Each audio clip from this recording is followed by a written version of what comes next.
Awal mula pepatah jangan suka dengan istri orang, rasa cinta kepada Raden Ayu Adipati Pugeran harus dibayar dengan kepala Raden Sukra. Alkisah Raden Adipati Sindureja punya seorang putra keturunan dengan adiknya Sang Prabu, Janda Turnajaya almarhum, namanya Raden Sukra.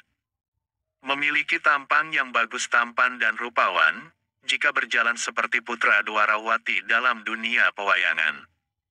Orang di Kartasura tidak ada yang menyamai kebagusannya. Sampai menjadi bunga pujaan para gadis, membuat kasmaran jika ada orang yang melihatnya. Diceritakan Raden Sukra diajak mengirim pengantin selalu menjadi pusat perhatian. Waktu itu Raden Sukra diminta untuk mengiringi pengantin dengan berkuda di depan banyak orang. Semua yang melihat jadi kasmaran. Pengirim pengantin lewat alun-alun Pangeran Adipati Anom kebetulan melihat bercampur dengan banyak orang. Pangeran bertanya kepada abdinya yang ditanya menjelaskan ada apa upacara apa. Pangeran segera pulang serta perintah memanggil Raden Sukra. Dia sangat iri melihat kebagusannya Raden Sukra sudah tiba di hadapannya lalu diperintah untuk dipegangi dan diikat.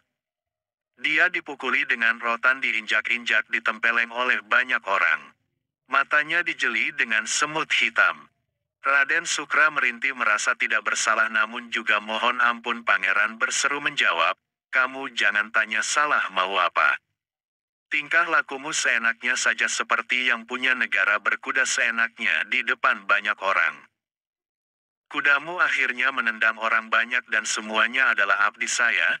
Anak-anak di Kadipaten Sisuka dipukuli lagi, matanya dijadiin semut hitam lagi. Raden Sukra berteriak-teriak kesakitan, tangisnya meledak, badannya berlumuran darah lalu tidak ingat dan pingsan. Dia terus digotong diletakkan di tengah jalan besar. Para pelayan Sukra segera mengambilnya. Raden Sukra digendong dibawa pulang. Semua yang melihat merasa iba setibanya di kepatihan. Ayah serta ibu Raden Sukra menangis. Raden Arya Sindurejo hampir lupa hatinya berniat merusak kadipaten karena putranya dianiaya tanpa dosa. Lama-lama ingat sadar sebagai abdi rada amarahnya. Putranya diobati setelah 1 minggu kemudian sudah seperti sedia kala. Dia mohon pamit untuk mengamuk ke kadipaten, bapaknya tidak memperkenankan hal itu. Raden Sukra kecewa hatinya dan sangat dendam kepada Pangeran Adipati. Dia terus berusaha untuk dapat bertemu Raden Sukra, tidak takut lalu mencari bala bantuan orang-orang Portugis sejumlah 70 orang untuk diajak berperang, tinggal mencari alasan untuk berkelahi saja.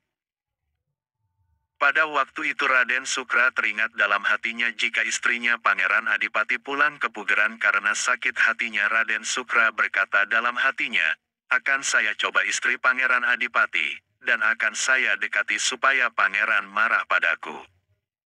Ini bisa menjadi alasan bagi saya untuk berkelahi. Raden terus memanggil pelayannya yang bernama Singanoda dan Patrawisa. Bapak, apakah kalian pernah melihat istri Pangeran Adipati? Tahukah kamu sebabnya Raden Ayu Adipati pulang ke Pugeran dan tidak mau kembali ke Kadipaten?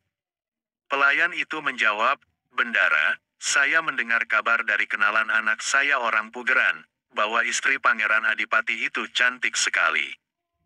Adapun sebab dia pulang ke Pugeran karena merasa kalah rebutan cinta dengan istri selir yang dinikahkan menjadi istri resmi, seorang gadis dari Dusun Monje. Karena Pangeran Adipati belum mau menjemput untuk diajak pulang ke Kadipaten, Pangeran Puger tidak mau bertegur sapa. Tujuannya agar Raden Ayu Pangeran Adipati itu mau pulang kembali ke Kadipaten. Tetapi Raden Ayu tetap tidak mau kembali pulang. Raden Ayu itu setiap siang selalu di panggung taman. Kelihatan dari jalan besar ke Pugeran, menghibur diri dari beban batinnya kepada Pangeran Adipati. Bapak perintahkan kepada tukang memelihara kuda, kuda-kuda putih saya Nirwati, keempat kakinya sebatas lututnya, ekor suri dan kuncungnya supaya diberikan dengan nila werdi. Terus dibungkus pakai beludru hijau. Tukang kuda itu mengerjakan perintahnya. Raden Suka lalu berpakaian yang indah-indah, memakai kuluk hitam, memakai sumping bunga. Raden Sukra dasar bagus dihias pakaian yang indah maka semakin mengagumkan. Waktu matahari mulai condong ke barat, Raden Supra lalu naik kuda diiringi pelayannya 12 termasuk dua embannya. Kudanya mulai berlari-lari kecil menari-nari melalui jalan dekat pagar bata di kebugaran belakang mondar-mandir di situ saja. Ceritanya sudah 2 bulan sampai hari itu Raden Ayu Adipati di Pugeran kurang makan kurang tidur. Karena hal itu tubuhnya semakin ramping dan semakin cantik, mirip seperti dalam lukisan yang indah. Wajah seperti bulan purnama, matanya laksana intan digosok sutra, putih dirangkai alis laksana bulan sabit, rambut lebat hitam lembut. Begitulah keindahan dari Raden Ayu. Pada waktu itu sang putri sedang duduk di panggungan ditunggui dua pengasuhnya. Singkat cerita, Sang Ratna terkejut saat melihat seorang remaja putra naik kuda, mondar-mandir di situ yang mengiringi agak jauh. Sang putri perlahan bertanya kepada pengasuhnya, siapakah yang sedang naik kuda itu bolak-balik ke barat ke timur selalu menengok-nengok kemari. Ayo kita lihat di atas batas tanah, menjawab pemuda yang sedang berkuda itu adalah Paduka Pangeran Adipati Anom. Maka jangan melihat ke sana, nanti Pangeran Adipati Anom kena marah dianggap bersalah. Itu bukan suamiku karena yang mengiring cuma sedikit. Jika suamiku yang mengiring tentu banyak yang tidak mungkin saya keliru. Orang itu kelihatannya baru, kata Raden Ayu segera turun dari panggungan dan mengambil tangga disandarkan di pinggir bata. Sudah naik di atas tangga, dada melengkung di atas pagar ketika terkena sinar matahari pada jam 5 sore bercahaya seperti bulan purnama sedang bertengger di langit yang cerah. Kedua-keduanya bersamaan bertemu pandang sama, mereka saling terkagum-kagum.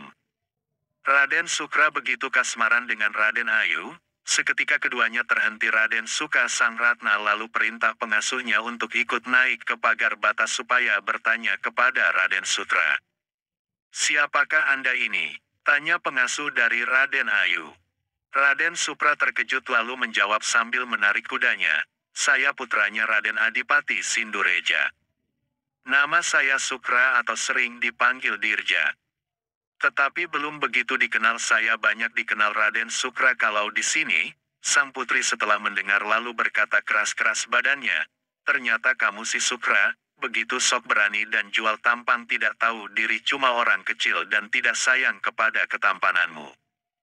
Umpama kamu ketahuan oleh Kang Mas Adipati mesti dipotong lehermu, sebab tingkah lakumu keterlaluan dan tidak sopan.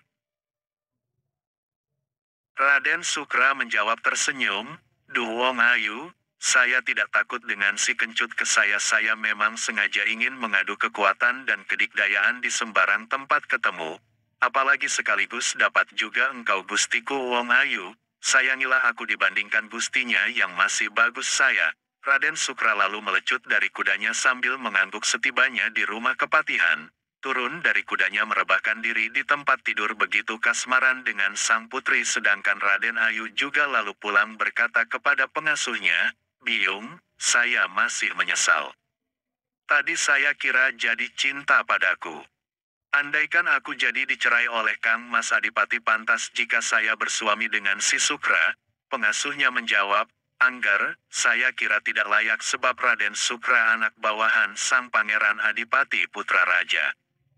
Namun demikian misalkan sang pangeran meninggal, ya baik-baik saja untuk memenuhi kebutuhan.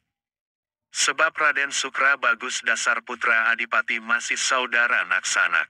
Alkisah menurut yang punya cerita, Raden Sukra setelah bangun dari tidur lalu bersenandung layaknya orang setengah gila yang jadi pikiran cuma putri Pugeran. Para pelayan memberi kata-kata hiburan panjang lebar agar keinginannya tidak melentur, tetapi Raden Suka tidak takut, malah berniat berlaku tak terpuji kepada wilayah Pugeran dengan cara menculik Raden Ayu. Dan singkat cerita, ketika Raden Sukra berniat untuk menculik Raden Ayu, tidak disangka ternyata wanita itu pun jatuh cinta kepada dirinya meskipun sudah bersuami Raden Adipati Anom, pemimpin kerajaan di wilayah Pugeran Mataram. Bersambung.